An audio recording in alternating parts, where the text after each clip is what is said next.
of Thor!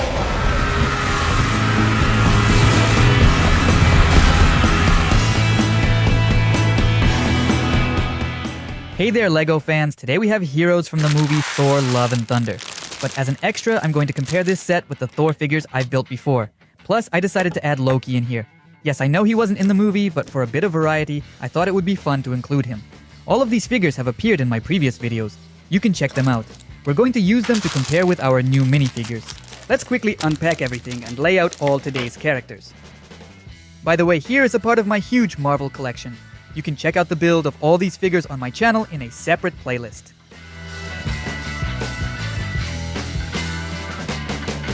Now take a look at what's coming up in this video. There are lots of awesome minifigures ahead.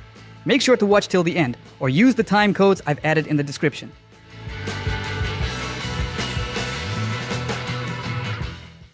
As you've probably noticed, Loki is included here too, even though he's not in the movie. I wasn't sure which video to put him in, so I decided to include him right here, in a video featuring multiple Thors.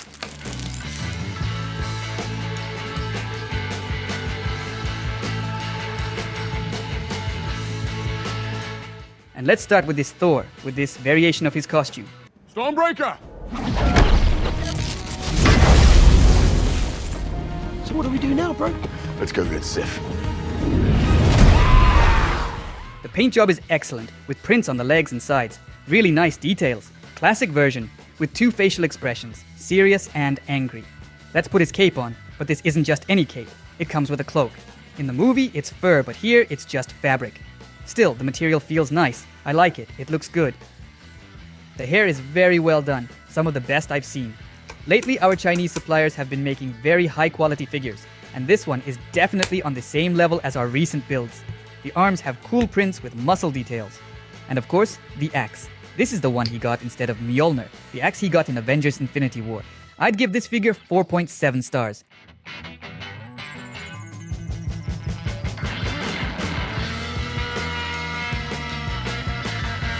Let's immediately compare it to our older figure, the one from one of the most popular videos on the channel, minifigures from the Avengers Endgame. That Thor was darker, more serious, and his axe was bigger. The new one has brighter colors, a softer cape, lighter hair, and a slightly smaller axe. It's fun to compare. They're very similar in design but slightly different in size. Alright, moving on, let's go to the next character. This is again Thor, yet another variation of his costume. Here we go. This ends here and now!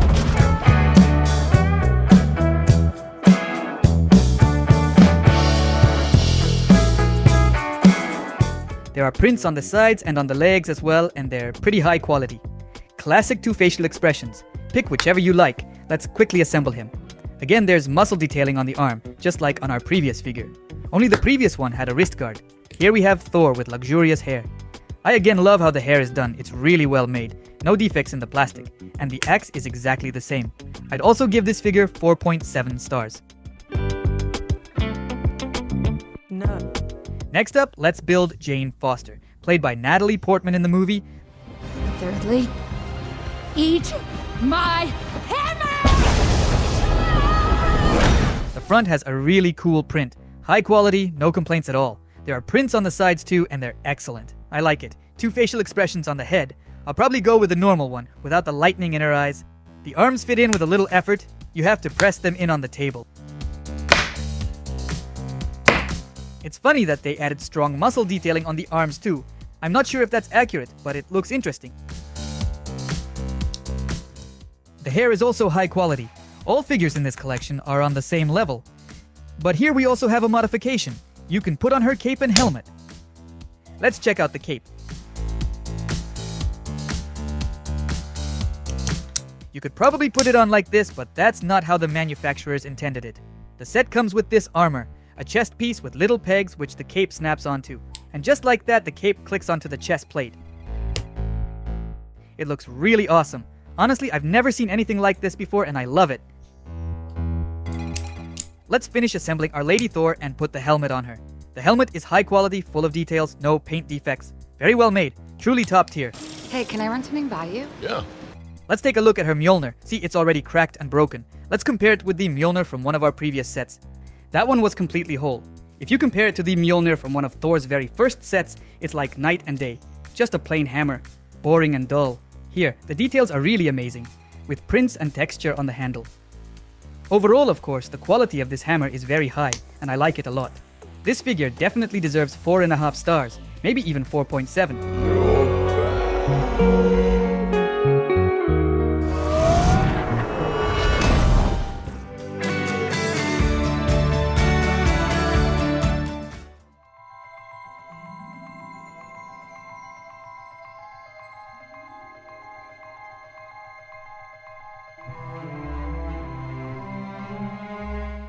Moving on to the next character, Star-Lord. Again, quite high quality detailed prints. Thor, we need your help to win this battle. Let's go. Back to work. See you down there. Hurry up! On camera, they should show up nicely. I'm shining the light just right so you can see the texture of the paint. There are prints on the sides too, which is a nice touch. This figure also comes with a cape, but not the standard kind that goes over the head. This one slips over the arms. There are prints on the arms as well. Pretty detailed and nice. This is how the figure looks with the cape on. At first glance, it looks good, at least from this angle. But let's assemble the figure fully and check out other angles. And here, honestly, I have some questions. From the front, it really looks great, but from the sides and the back, it's kind of boring. I don't like it. The front, awesome, but the back and sides, I'm not so sure. I'd probably give this figure 4.5 stars, maybe even 4.4 out of 5. Moving on to the next character, Korg.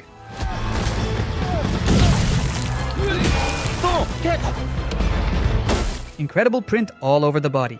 Very high quality, with tiny details, bright colors, and painted sides. Really awesome. He also has this collar or cloak, and his weapon, a laser rifle. The figure is extremely simple. There's nothing particularly special about it, but the paint and prints are some of the best and most interesting I've seen. I'd give him 4.7 stars. I actually liked his fur cloak much more than Thor's. Next up, we have Gorr, and right away one thing jumps out. There are no prints on the sides. On the back and front, the prints are excellent, high quality, but on the sides, come on. Especially considering that all the other figures from this movie are such high quality. Here it's kind of sad. A simple, plain, nice plastic cape and hood. Nothing special, quality is decent. He also has a black sword, since this figure is pretty boring, and on top of that, there's no side painting. I'll give it 4.3 stars.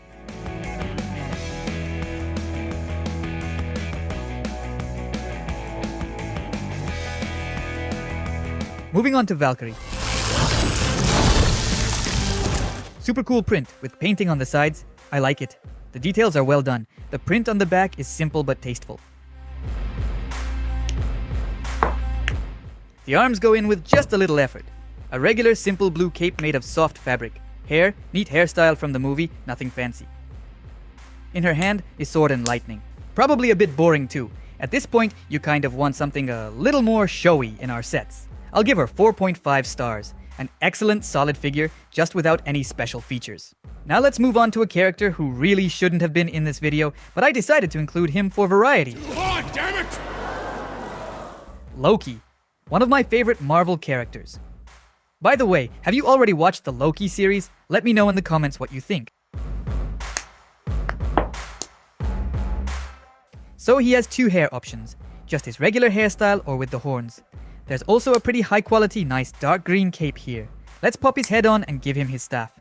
This is obviously the staff from the very first Avengers, when Loki grabs the Tesseract, gains power, and causes total chaos in New York. Let's compare our Loki to the one we had on a previous build. Clearly the new figure is on a whole different level compared to the old one.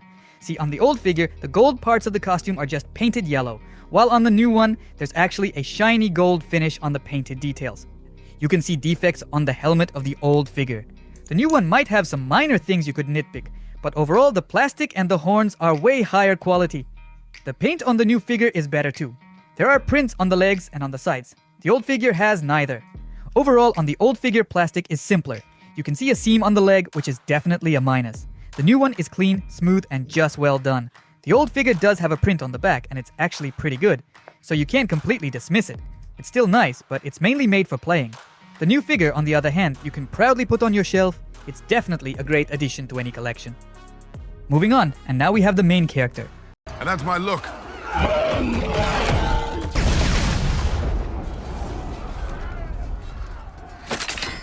Thor in his armor in a powerful suit. Take a look at the version that was planned. This is how the figure was pictured on the seller's page.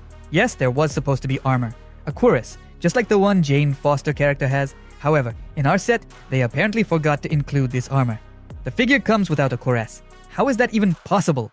Such a shame. Really disappointing. Well, alright, we'll have to review it without this cool armor. What can I say? The print is amazingly high quality. The tiny details are well done, no excess plastic anywhere.